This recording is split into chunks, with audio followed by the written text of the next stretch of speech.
Je ne crois pas en cette histoire de on peut vivre sa relation avec Dieu sans aller à l'église. C'est une séduction de Satan. C'est un esprit d'égarement qui donne ce genre de mentalité. Même Jésus qui est Dieu, quand il est venu sur la terre, la Bible dit que chaque sabbat, il partait au temple. Toi, tu es qui? La personne qui pouvait vivre une spiritualité sur la terre sans aller dans un temple, c'était Jésus. Jésus est venu marcher pendant plus de 30 ans sur la terre pour nous montrer comment est-ce qu'un enfant de Dieu normal, qui n'est pas encore touché par un esprit de folie, doit marcher.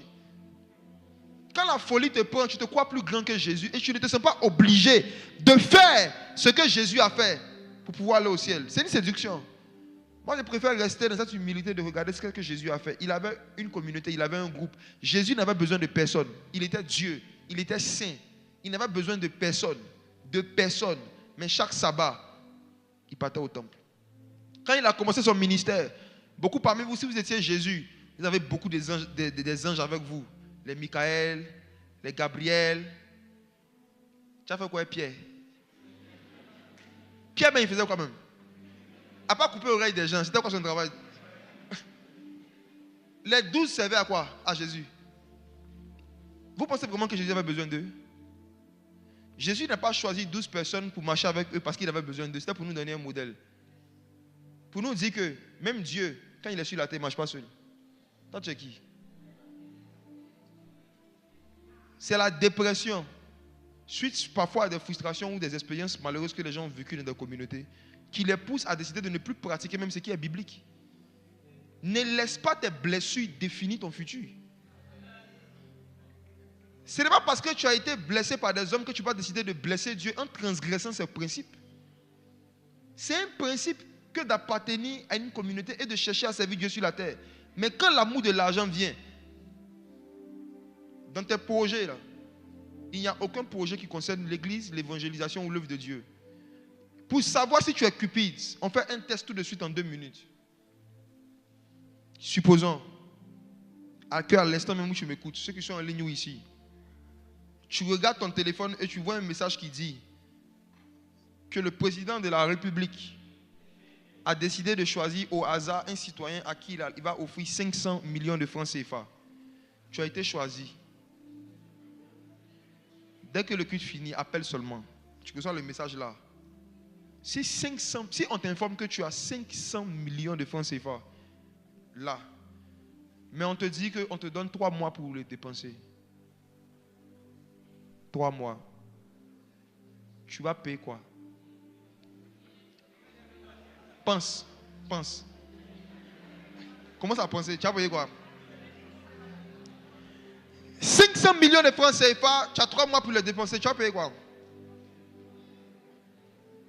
Tu vas payer quoi? Tu penses à quoi? Quand j'ai posé la question, ton âme t'a dit quoi?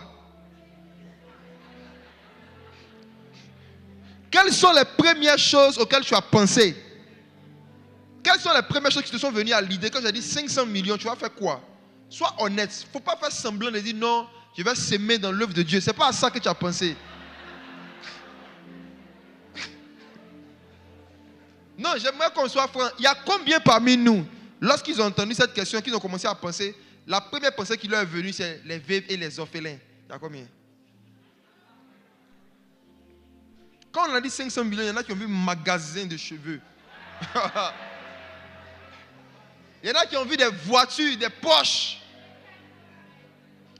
500 millions en 3 mois, il y en a qui disent je paye 5 maisons de 100 millions, 100 millions, 100 millions, vite, vite.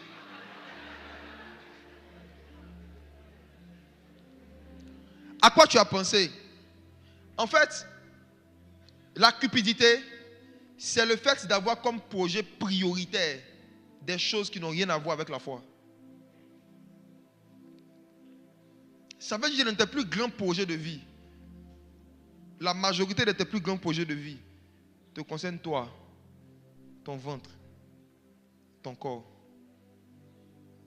ton luxe. Lisons un passage au verset 9, 1 Timothée 6. Il dit, mais ceux qui veulent s'enrichir tombent dans la tentation, le piège, beaucoup de désirs insensés. Vous savez, un désir insensé, c'est quoi? C'est avoir l'envie de prendre 10 millions pour acheter une montre, juste pour lire l'heure. Regarde, J'assume mes propos. Hein.